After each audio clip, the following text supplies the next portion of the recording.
Just let's take a couple more minutes. Let the screen fill up, and then we'll get started. So yes, you should come home next time you're coming to Monsiari. Let us know. It's usually a Jamburi. We plan it in advance and stuff, but definitely. Actually, we'll be on your way if you're driving. We are bang on the way, so you can. It's more easy for you to make a pit stop at our place. That of course I will, and I'm glad. I think these proceeds are actually going to Chirag. Okay, to Chirag. Okay. We normally support the Chirag school. This time we opened it up to one other option, which was there's this lady we know. Again, she's from Bhimtal, and she's doing this Save the Puppies project. So it's quite an interesting story. But one of our dogs, she's now 11. Her name is Fia. She was rescued from the streets of Nainital in 2012 and brought to Gurgaon. And we used to live in Gurgaon at the time. And we adopted her. And after that whole thing happened, then, we were saying, ab pahad mein jana hai, ab shahar mein nahi rehna hai. So we looked all over the mountains. And finally, after a couple of false starts and making advance payments and everything, we landed up in Nainital district. So it's like this she got you home. She got us home. And now that girl who had rescued Fia, and Fia is a complete darling. She's been with us for 11 years now. And that girl is now raising funds for a Save the Puppies project. Okay. So we also opened that up in addition to Chirag. But Chirag is Meta checks? Yes, Ela. Ela's meta check. The very same. Yeah. Right. No, it's a small world in the mountains, of course. Yeah, and I have 2 dogs of my own. All right. Give it another minute and then we'll start. So while we are waiting, what got you to start a writer's retreat? It's a very long story. 2 minutes mein nahi bata sakta main. Achha, okay. then we have to meet for chai and to tell me the story. But the 1 minute version, if there is. It's a very simple thing. We decided to leave the city, and working remotely and doing this consulting thing. I tried that; it fell through, and then it was necessity is the mother of invention. So you had to invent something, and I had this startup entrepreneurial kind of bug for a while. So the Himalayan Writing Retreat was startup number 1. Then I actually set up another one, which is called Old Hill Cheese. So we actually make cheese about 20 kilometers from here. That is, I'm a co-founder of that. I don't run it myself, but it's a women run project. Only my partner, he's a hotel management grad. He's a male. Nice. And we have a whole bunch of women on staff, and they're all trained to independently be able to make cheese that competes with European imports. And that's so cool. Yeah. So we have some stuff going there. So that's how it is. And then it's been building over time. But this is not a valuation startup. It's a organic lifestyle kind of startup. So very specifically with the purpose of me being able to do my thing. So it's not great. Money, not any other trip. I mean, it has to pay for itself, of course, and pay for a little bit for me, but बाकी उसके आगे कुछ नहीं. All right. All right. I'll stop asking questions. Cool. All right. So 5:05. Let's get started. We have close to a full house. How many people do we have right now? I can't even see. That's a good sign. For 20 something. I think we're 25 apart from you and me. So that's good. Yeah. All right. So welcome and thank you for taking the time to meet with us, folks. We have Bhairavi Jani with us today. Bhairavi is published author, and she's recently come up with her book, which is titled Highway to Swades. I will talk a lot about the book and the process of the book, but Bhairavi is 4th generation entrepreneur, comes from a family of entrepreneurs. She's a successful logistics and supply chain person. She's worked in that field in social development, and she's also a nature conservationist and a committed philanthropist. We have a very long resume, but I'll just name a few things which I thought really jumped out. So she was selected in the World Economic Forum's Young Global Leaders in 2018. She still serves in the WEF. In the book, if you read the book, you'll find a strong mention of the YI, which is the Young India organization, in which is a CII initiative, which she has been part of, and she's also spearheaded. So lots of accolades. She has studied in the US, and then she's headed back to India. So so a lot that she's achieved in life. Our focus, as always, is writing. So we'll talk about her book, and we'll talk about some questions around the book. After which, as always, I have a list of questions that that I want to discuss. After which, we'll open it up to all of you, and whatever questions you have, we can go through those as well. But what I did want to start with was, instead of me telling you about the book, I just thought, it'll be best if we have Bhairavi tell us about the book. So, Bhairavi, you want to start by telling us a little bit about Highway to Swadesh and, how it came about? Yeah, no, thanks, Chetan. First of all, good evening, everyone. And this is so special because it's a community of writers, and I'm so happy to be interacting today with fellow writers, which is very, very fructious and a great thing to do.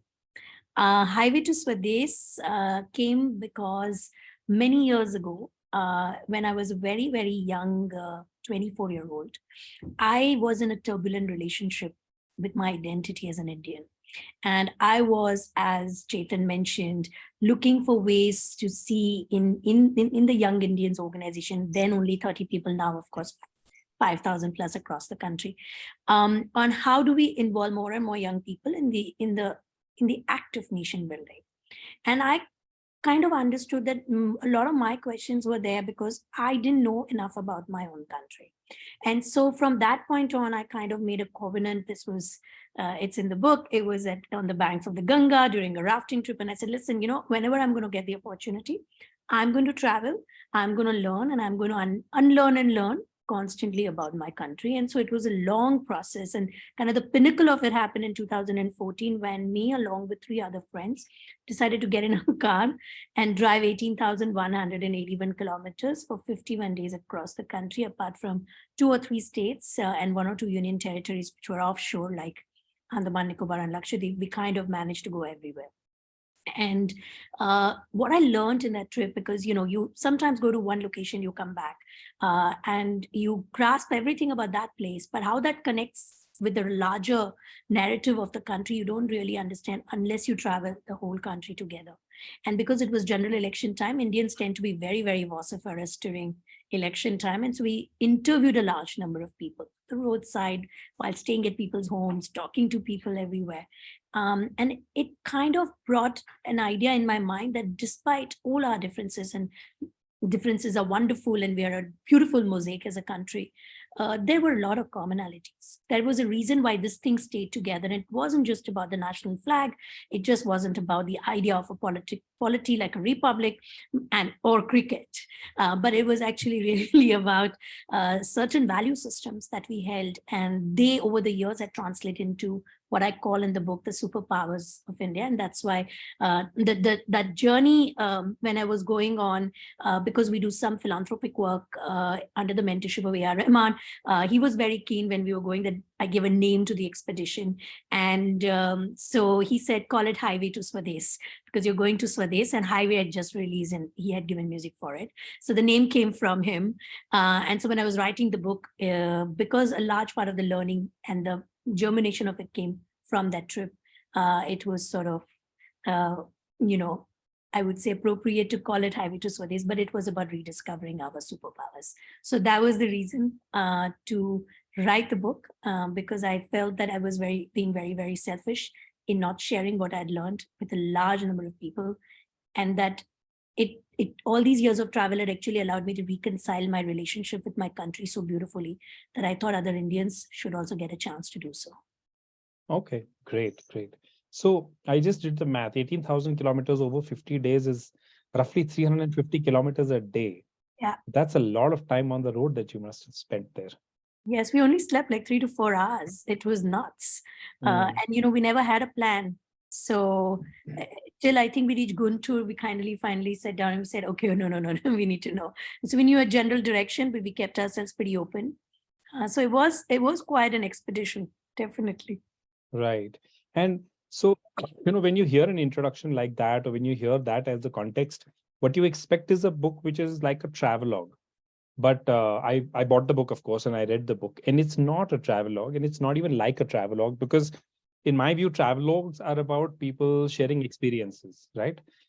In your book, you've actually gone and you've taken all your interactions and all these people that you met, but then you've kind of squeezed it, and you've taken all the insights and the answers, and you've arrived at a completely different book, which is nothing like a travelogue. It doesn't go into day 1, day 5, day 10, and I went here and met this person kind of thing. So why this kind of narrative? Why did you choose this format as opposed to the travel format, which is Because more traditional? because a lot of books I read about India, especially nonfiction books, were thick, verbose, and for a lot of young people, too much to digest. Okay. And I thought that they were great books. Whether Guha's book or Nandan Nilekani's book, they're great books. I love reading them because I love reading nonfiction. But if you are the sort who doesn't like to read very thick books and you're not into developmental space, how do you access your country and its challenges, its opportunities? And I wanted to write something that was more accessible to people from all walks of life. We just posted a video today on the YouTube channel that we started when we were actually on the drive, but we have now been adding conversation with it. Young children from Chennai.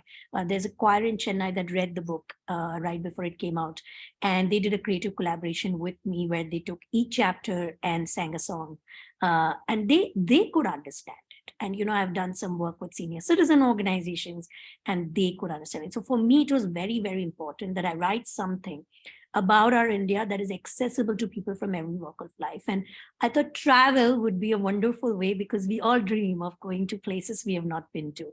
Yeah. And it was a great way, because for me also, it was a travel that taught me so much about the country.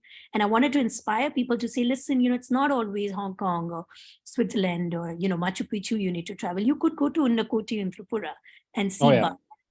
bugs. And so I also wanted to do that. And I figured that nobody actually in the so-called genre that I was attempting to, which was India, history, developmental space, had ever done what I think someone very kind of, it's a loose comparison, but someone like Thomas Friedman does, which he takes a lot of his travel and narratives and interviews and connects them to learnings. And I thought nobody had done that in the Indian context. And so that's how I decided that it should be it should be a story told through travel and through stories of people of India that you and I could just meet if we walk down the road.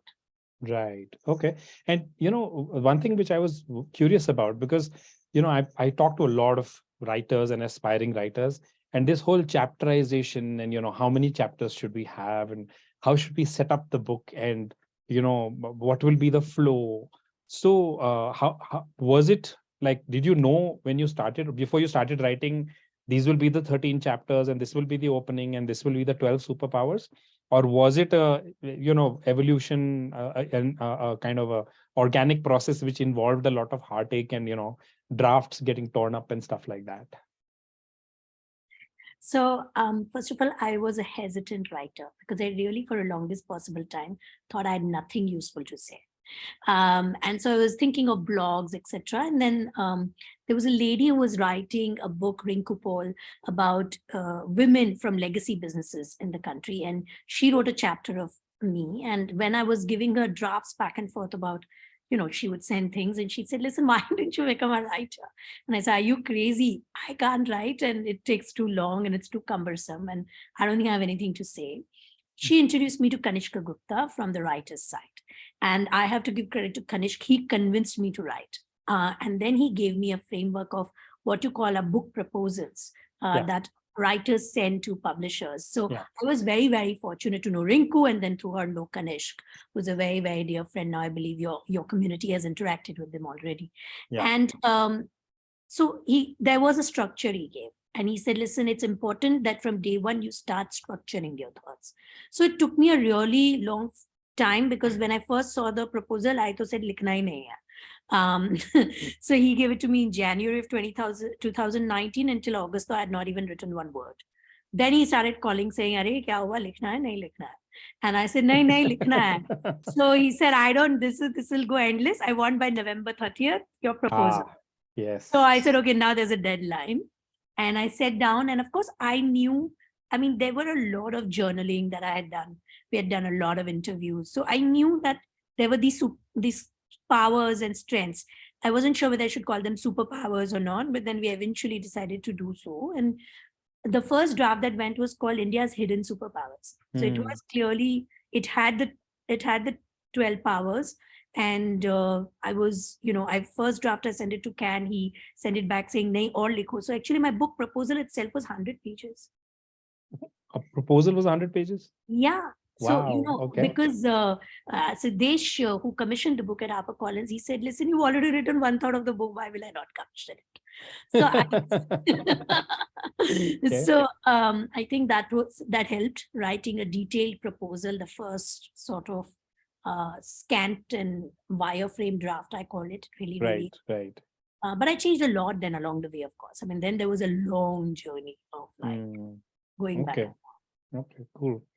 So my next question was really about that only, the nature of your interaction, because Kanish Gupta is this very aspirational literary agent, and we had him on the show, but it's like, just getting to talk to a literary agent is difficult.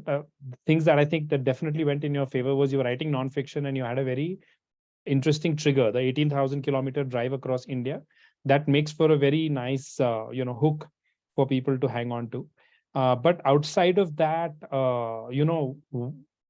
what was that experience like? Was it a very was he cajoling sometimes and coercing sometimes, and a whole mix of things? What was he doing?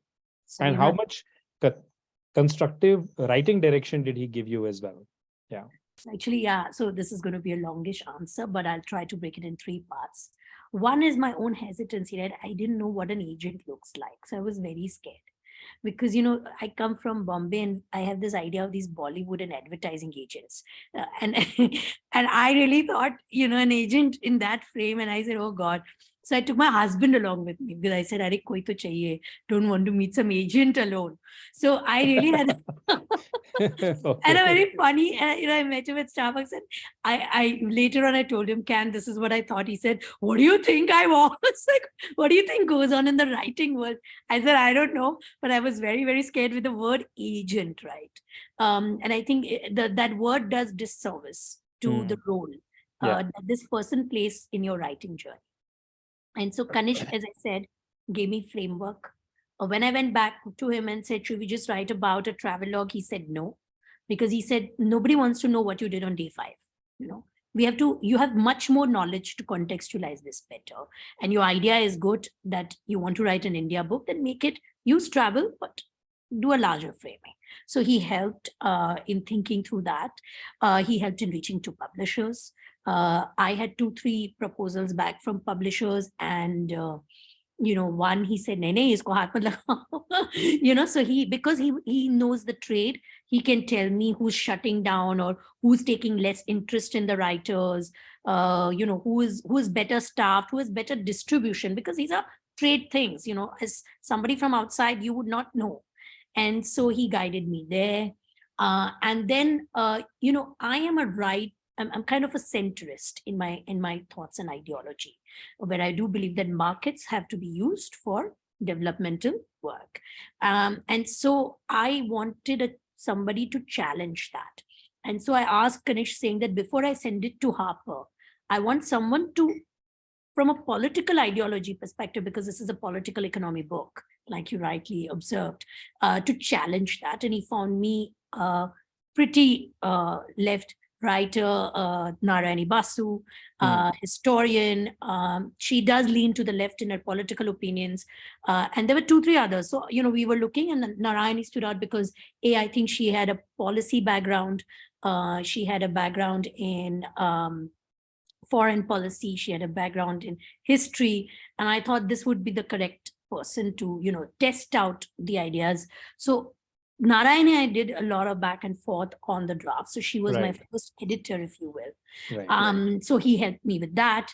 And then, when we sent, I got COVID, I was going to get delayed. So he spoke to Siddesh, negotiated a later deadline for me with Harper. So he helped me there. Then when we submitted the draft, he helped me after that to look at, people who could help me with sort of the publicist type of work, because, and I know we're going to come to that, but, new authors did no help from publishing houses, right? I mean, you're the new kid on the block, so you have to do all your marketing. He helped me talk to people who could guide me, who could support me. So a lot of work. Like, I think he really, became sort of a collaborator in the journey. And, not just him, then of course, Narayani, who edited, and then the publicist who worked, and then all the editing team at Harper. And so this notion I had that writing was this solitary pursuit really got broken, because this book is what it is today. It's a huge collaboration of 8 to 10 people, right? It's not just, I mean, it may be my ideas and my voice, but a lot of people have actually added to it to make it what it is. And I enjoyed that process. I really enjoyed that collaborative process. That's so good to hear, because I say this to a lot of people, and I'll mention this again. I mean, my first book was with Penguin, but this time now I'm looking at the second book, and I've just signed up with a literary agent instead of going directly to a publisher for exactly all the reasons that Bhairavi has just mentioned. So yeah, that's very helpful. The third thing I wanted to talk about, Bhairavi, and I mentioned this to you earlier, was the cover of your book, right? So this is a very take a look at this, guys. But you can see it's a red color. It's not very loud. It's not like subtle art of not giving a duck. And it's got this Indian art, so it's a little toned down and subtle, and it actually looks like a nice book. So was that your thing? Was that an investment that Harper made? How did the cover come about? So of course, Harper Devangana has designed the cover, and they took a brief, and Siddesh, before he left Harper to, he moved to Canada. So actually my commission agent changed, editor changed at Harper halfway through, but he had written a note about what kind of references we could have, which was a guiding document for me. But, I was very clear that I did not want to jingoize this book. Right. A lot of India book has this Sadhu Babas from Banaras, which is very annoying. Or, this large slums, and, or, the Mughal art, and the Qutub Minar and Taj Mahal merged with the temple of, Sun Temple at Konark, which is all the cliches, annoying. basically. Because I mean, India has so many art forms. Why should we just go to that? And I didn't want it to get bucketed as Hindu, Indo-Islamic. I didn't want a reader to frame a mind saying, "Ye book mein Mughal likha hoga." Yeah, book mein, this will be about, the so-called the Hindu history. I didn't want that, because this book isn't that. So I wanted to pick something that was not that. And I thought the Varli paintings have that language. And so I told Devangana that, why don't you use them as a reference? The waves are her idea, because it's the flow of the Ganga, which is the flow of the civilization in the book. And then when it came to the color, I wanted to choose this is a Sindhuri color. It is not red. And, Sindhuri is inherently what is most, it's a color Indians consider, it goes very, very well. It's what we use when we, in our functions. It's what we see in our artwork. It's a color that has been used in a natural dyes. So it's a color that a lot of people subconsciously relate to. And of course, we wanted the book to stand out, because I am to nobody. So nobody would buy my book unless the cover was catchy. So I said, okay, let's kind of at least do a red. There was another aquamarine option, but I think the red was a better one. So that's what happened. It was a conversation, but Harper did invest time and energy. Of course. Nice, very nice. So it was their own cover design. You didn't go and hire a designer yourself or anything? No, I didn't have to. Okay, excellent. I didn't have to. Excellent. All right. Two more questions, and then we'll open it up. So guys, if you have questions, you can start jotting them down. Don't put them in the chat yet, but type them somewhere. The next one was about the book publicity and marketing. So, what have you done on that so far, or what has Harper done, or, how has that process gone? So as a new author, don't expect that your publisher will do much. They will probably set up some book signings for you, maybe. They will, do a couple of social media posts, maybe one every 2-3 weeks when your book comes out. Don't expect them to plan a launch event for you. That doesn't happen. You're not, as I said, you're not Ram Gua or Amish, right? And even they have to do it on their own, by the way. Yeah. So I think what we have to do is you have to think about what is I very early on created a marketing budget, because this can be endless, right? You Yeah. can keep traveling and keep doing. So I said, I want to have a budget which I will spend. So what I can spend. Anything more than that I can't spend. So where's the question? Now let's see what fits into that budget. So I think make a budget, and also be very, very clear who are the readers of your book, right? So for me, I had to go to professionals. I wanted to go to students. So even before the book came out, I spent a month traveling, just meeting students everywhere.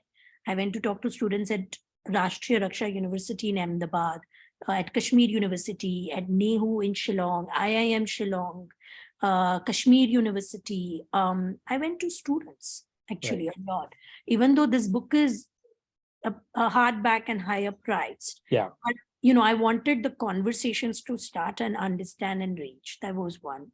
Two, of course, I decided that my own voice is very important for my book. I have to be believing in my story and take my story forward. So I use my communities, my Instagram, Twitter, LinkedIn communities to put out, nice creatives about the book.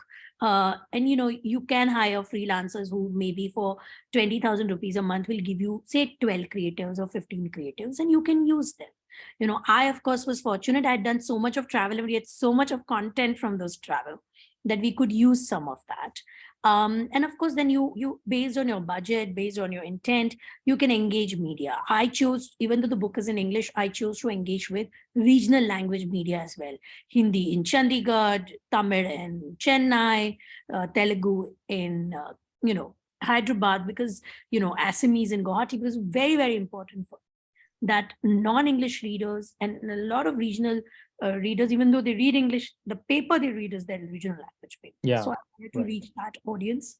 So I was very clear, right, what I wanted to achieve from my books campaign, apart from the book sales, what kind of conversations I wanted to have, how would that lead to sales of the book? At the same time, how would it also lead to conversations around the book? Because I did not write the book to just earn money. That's not, I have a profession, I earn money from. Sure. I wrote the book to put a voice out.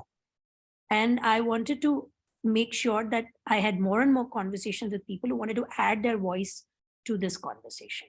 So decide your objectives, know what you want, set time aside, set a budget, very, very important. Most importantly, your time.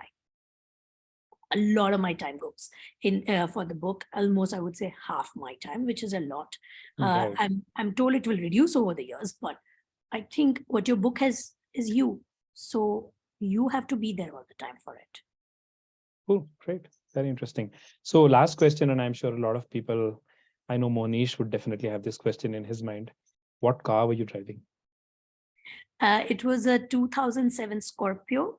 We had fitted it up a bit, and it was called the Beast. We called it the Beast. Okay. It was a black Scorpio, and it was phenomenal car. Only gave us one breakdown once, and but we had scheduled 3 services along the way.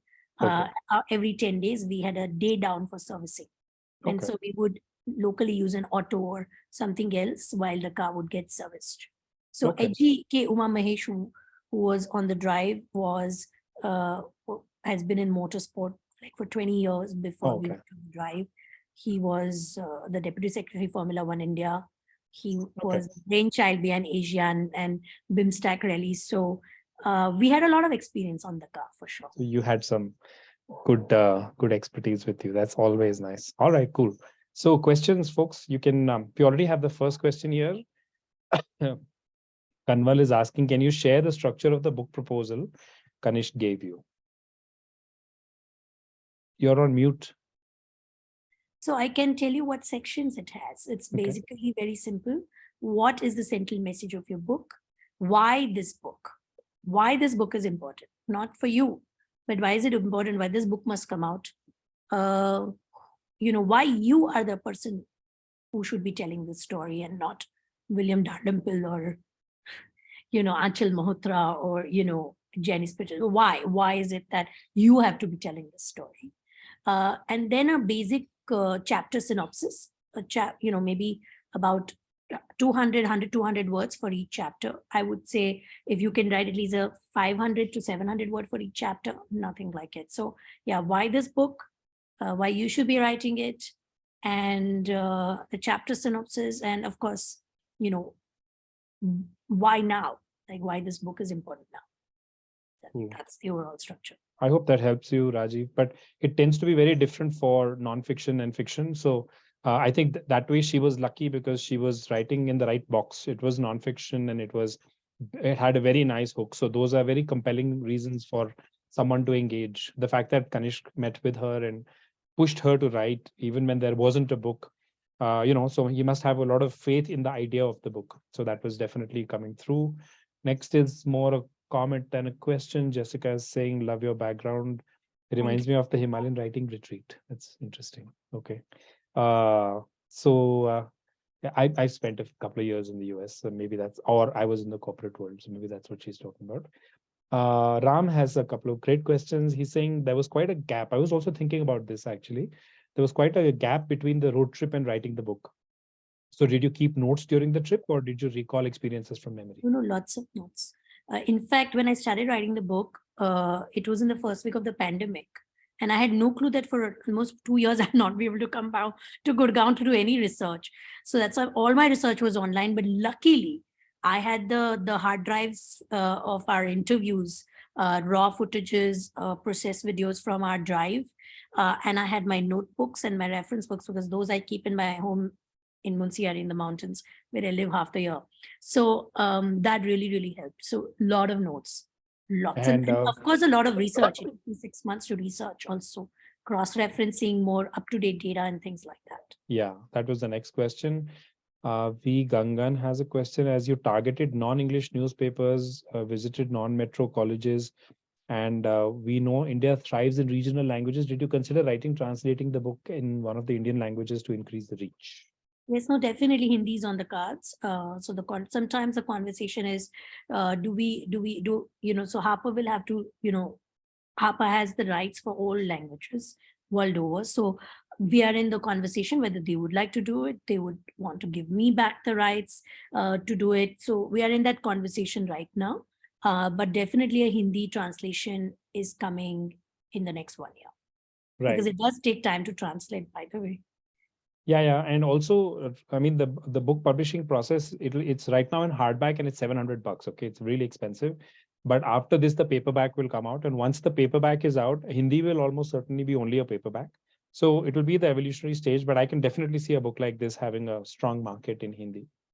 Yeah. Sana has the next question. She's saying, what are the 3 most important things to do after your book is published? 3 most important things to do after your book is first, market your book. You are the biggest sales and marketing person for your book, so give a lot of time to it, and make time available for it. Don't just think that it'll happen on its own. 100 books come out every month in this country, so don't rely on that. 2, I think most importantly, disassociate yourself from your book up to where you can start receiving feedback, because if you remain too attached, then you are not open to feedback. B, also you can't move on as a writer. So it's very, very important to detach yourself a bit while you're marketing it. And third, I would say is that start thinking about what are the different today, because the content world is so so beyond just the writing world. Start thinking, does your story have other formats that it can take? And don't discount a digital version, a video version, or an audio version. Think of it immediately after you publish, because today content is consumed not just in the writing world. Yeah, absolutely. That's great advice. The next question is from Jessica. She's saying, how does your book compare to Shah Rukh Khan's Swades? Okay, I mean, that's a blockbuster movie. This is a new book. Sold a couple of copies. Um, I think it compares in a couple of, I would say 2 or 3 ways. One, it it's a compelling tale about a land which you can only know when you immerse yourself in it. And so it's a tale where he travels. He takes that caravan, goes to meet his sort of a nanny, and gets to know the village. As he gets to know and gets himself immersed in the narrative that is India, a shift happens in it. So I think that's common. The second thing that is common is the part that the people of India are really, really strong, and they can do much to improve their own conditions, and you can play a catalyst. So that's very, very important also. And the book really identifies how different people have done that, actually called their superpowers to action. And then the third is, of course, the fact that he uses his personal agency. He comes back and then ends up living in the village. And you can always use your personal agency to bring about change. So these are the three commonalities between the book and Nice. Shah Rukh Khan's Swades. Very nice. So next question from Mohnish. How much time did it take from when you started writing till when you finished the first draft? So as I said, my first draft was the book proposal itself, but after that, it took me really long because, as I said, I was in the mountains. I have 2 dogs. My elder dog, Shiba, felt quite ill. So all the research that I could do was at night. Chetan, you live in the mountains, so you know the network during monsoons is Bhagwan Bharose. So it took me a long time to research because they were online sources. There was a lot of cross-referencing I had to do for research sources, because online sources, you have to be a little careful. And so by the time I finished the first draft, it was, I would say, from April 2020 to, I would say, around March 2021. And then I came down with COVID, severe COVID. And so that took some time. A couple of months after that, I couldn't sit. And then because I went through COVID, I wanted to rewrite the chapter on wellness, because suddenly there was a whole greater, different kind of learning about our health system. And I wanted it in the book. So I went back to Siddesh at Harper and I said, I have to revise. So I again redid. And then I think the final first draft actually went to them in December of 2021. All right. So first draft took a year and then another year after that, probably. All right, cool. And what was the editing process like? The next question is from Ritu. What was the editing process like? Who edited the book for you? So as I said, I reached out to Narayani Basu, who's an author herself. I wanted someone from the left of political ideology to test my ideas, but she was kind enough to also edit, of course, edit from a tonality, edit from a political economy questions, not like line edit. The first edit actually happened what we call as a legal edit. So your publisher will put in a legal editor to just see, unless, have you said certain things that may not be, okay. Like, for example, in one of the chapters, I had written elephant-headed god Ganesh. And, they came back and said, no, this could be a problem. Just call it Lord Ganesh. So, you will do a legal edit. Then after that is a line edit. Line edit is a good 2 to 3 months process. So Harper, your publisher, will have their own editors. Then once that goes through, then there will be editors who are your sort of handling editors. So line editor sends to handling editors. They do back and forth with you. And then you have an executive editor, the senior person, who also then weighs in. So yeah, that's a whole editing process. So I said I was just amazed to know what a collaborative process it is. Okay, that's great. That's great to hear. Next question was, tell us about the balance between a job that pays the bills and finishing a book. Good question. There is no balance. Harijit. Right. There is no balance. The book is your little baby, and you have to keep growing it while you work. And, so because, as I said, in COVID-19, what happened is, I mean, my business is in logistics. So first of all, everything shut around the world. Then suddenly I had this frantic calls from customers and even governments, right? We have to move things. What do we do? Airlines are all shut. There's quiet. And what do? You have employees, and suddenly logistics employees were part of essential service staff. And now you have employees, thousands of them, turning up at work, not protected, some dying, some falling sick. it was quite tumultuous, actually. I can say that. I think I wrote this book. My whole idea that I will sit in a little mountain village and look out at the Himalaya and write, it was like bursted every day. And then my dog was sick, so at night I would have to stay up with her. So between staying up with her and handling supply chains around the world during the day in middle of a pandemic, I wrote the book. So it's all about how much do you care and how passionate you are, and you'll do it. Yeah, so we should have a new phrase called book-life balance instead of work-life balance. That's true. Or book-work balance. We'll figure something out. Okay. No, book life is a better word. Yeah. Next thing is having gone through the whole writing, editing, publishing, marketing experience, what would you do differently now? What are some of the key learnings for you as a writer? This is again from Jessica. Oh, Jessica, that's a great question. One is that I would give myself more time because I have other job. And, I had put myself under way too much pressure, I think. Not realizing that the publishing world couldn't really give a damn whether my book came out this year or next year, right? So I think it was more important, and this Sudesh taught me at Harper, because I was mortified that I couldn't send it to him on time and I wanted to redo it, but I was recovering from COVID. I mean, my SpO2 went down to 78 and I was in an ICU, so I had a lot of long COVID. And I realized that, and as I said, Sudesh taught me this, and so did Kanishk, that your story, you have to be okay and absolutely happy with before it goes to print, because it's your voice out there. So take your time. That's my first learning. My second learning is that as much as you are about your book and the idea in your book and your passion, please understand, for your publisher, it's business. So you have to understand the business of your book and not discount what your publisher may suggest once in a while to improve the sales of the book, because that's their business. And those are the two things that I would kind of do differently. Cool. Last question, or not last yet, but the next question is, what benefit did you find in traditional publishing versus self-publishing? Not sure if that applies, but you can see if you want to take it. No, when I wasn't sure first, because I thought I would write, and a friend was using some self-publishing tool, so I signed up for it, but then it made no sense to me, and I said, "Ye to kabhi hoga hi nahi." So then, of course, Kanish came on the scene, and life kind of moved on. So I would still say that self-publishing is nice if you are looking at a more technical book, where distribution is not important and your core constituency is well identified. So if it's a book on a bunch of scientific papers, great, do self-publishing. But if you are looking at writing a book for the masses, you need to go with a publisher who has distribution and reach.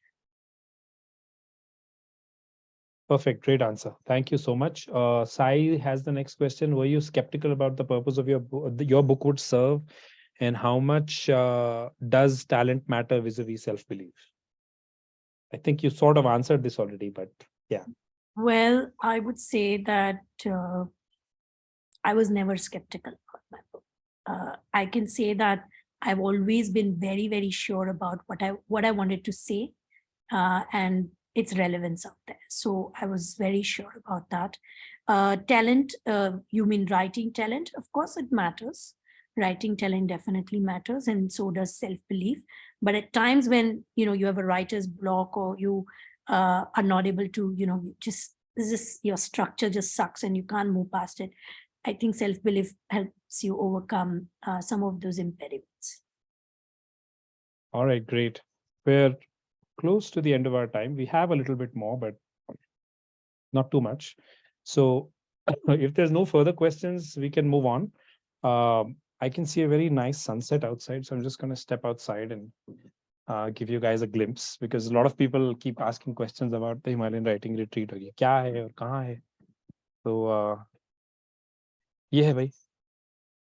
Behind me is the Himalayas, and somewhere in the distance back there is that's where Panchachuli is. So that's where Bhairavi's house is. So that's about 10 hours drive from where we are. Yeah. So this is the balcony of my house, which is a part of the writing retreat. And we have some folks here. Actually, we have 15 people here right now, but they're all in a session with someone else. So anyway, so now let's talk further and let's talk a little bit about your progress as writers, and what's been going on with the um, first 5 days of the FDC. So let me just quickly pull up the sheet and see how we are doing. And if you want to talk about anything, what's going on, or any suggestions, we can always get into that. I'm going to pull up the. I'm going to share screen here, or well, yeah, I can share screen. It's always nicer that way. So I can share the screen here of the FDC word count tracker. Very sorry if this is a little boring, but this is what is at the heart of this. Is everybody's trying to write their first drafts. So lots of people seem to have made some good progress. 3 to 5,000 from Krishnakant. Almost 7,000 from Ram this time. Ram, you're rocking, man. And another 5.5 from Tanvi. So lots of people seem to be getting some good writing done. 44,000 words. So that's 10,000 words a day that we're writing as a collective. So that's very nice. Chetan, it's actually 61,000 words. Sorry? It's actually 61,000 words because the total column doesn't take into consideration all the rows. Really? Yeah. See, I always need you, Ram. Thank you so much for being there. ये formula में गलती है. एक minute. Oh, it's a protected cell. I'll have it fixed. But thank you. So, 66,000 in the first 6 days is 5 days is incredible. I don't think we've come across anything like this yet. Have we, Ram? I think in FDC 6 or 7, we had a lot more participants. So in that, I think we did slightly better. But yeah, this is very good progress. Very, very good. Very nice to see. So anybody want to chat about the process? How is it going? Comments, suggestions for other folks in the group? Always welcome. Or Ram, you want to share something? Nothing specific. Okay, cool. So this is the first week and everybody's got a lot of enthusiasm. If Ram's predictions were to come true, it'll flag in the next 3 to 4 days. It'll start to dip. The history and data tells us it's not like he's he's wishing anybody ill. So that's when we'll start kicking in with our writing prompts around day 7-ish, probably day 7, day 8. I'll give the first one and I'll give directions on how they have to be followed. And then you guys can all kick in and nominate each other and build it from there. And then we can go, right? So, cool. So we done a little early today. If there's no further comments and if there's no further chat, we can call it a day and then we can meet. So we will meet again at 5 o'clock on the 12th. Our guest on the 12th is Janice Parriat. She's won the Sahitya Academy Award for Best Debut Writer, Best Young Writer, I think it was, for her book Boats on Land, which I've read. It's a short story collection. Very, very nice book. So, and then after that, she's also written another novel, which is called All the Bright Things. I'll come back with the name. I'm not sure. All Things God Touches or something like that. Yeah. Everything that light touches. Everything that light touches. Everything that light touches. Thank you. Thank you. So that's the name of her book. So yeah, so that's how it is. And so we'll be meeting with her and we'll be chatting further. And then we'll go from there. Cool. Thank you. Lots of people are saying, Bhairavi, thank you so much. You're thanking us. Thank you so much. It was wonderful chatting with you. And we should definitely stay in touch. And dono pahadi hain, kuch na kuch. Most certainly. I will remain in touch, and I just want to wish all of you the very best. And you're so fortunate that you have a community to write together. I really wish I had this, Chetan. I wish this was there when I was writing. So maybe when I'm writing my second book, I will be part of this community, because writing together is such a lovely process. So when I start writing the second one, I'll definitely. So by the way, we were there when you were writing. This is FDC number 11. We started in November of 2020. So we were there for some part of the time when you were writing. Yes. But Yes. yeah, we were just beginning. So unless you were and I didn't even know. But I want to know, like, why, so while all of people are here or leaving or whatever. But why did you, I'm a first time writer. I've not been given any awards. Why did you guys choose to interact with me? So it's just I'm just scanning the landscape for interesting stuff that's coming up, and your book stood out. It jumped out. So that's how we reached out to you. I mean, yeah, we don't really otherwise know each other or have a connection. Yeah. But the yes. idea of and I think the whole the drive and your experience, and then of course when I read more about you, I realized that you had done so many other things also professionally and so on. But I just thought that whole thing was a very it's a very interesting book. It's a very interesting premise on which the book is written. So that's really what kind of attracted me to you and your book. So yes. Yeah. Okay. Oh, great. It's good to know always. Thank you, everyone, and all the best. And I hope when I write the second one, I get to be part of a cohort. All right. Thank you, guys. Take care, everybody. All the best for the next week. We'll meet on the 12th. Bye. Thank you. Bye.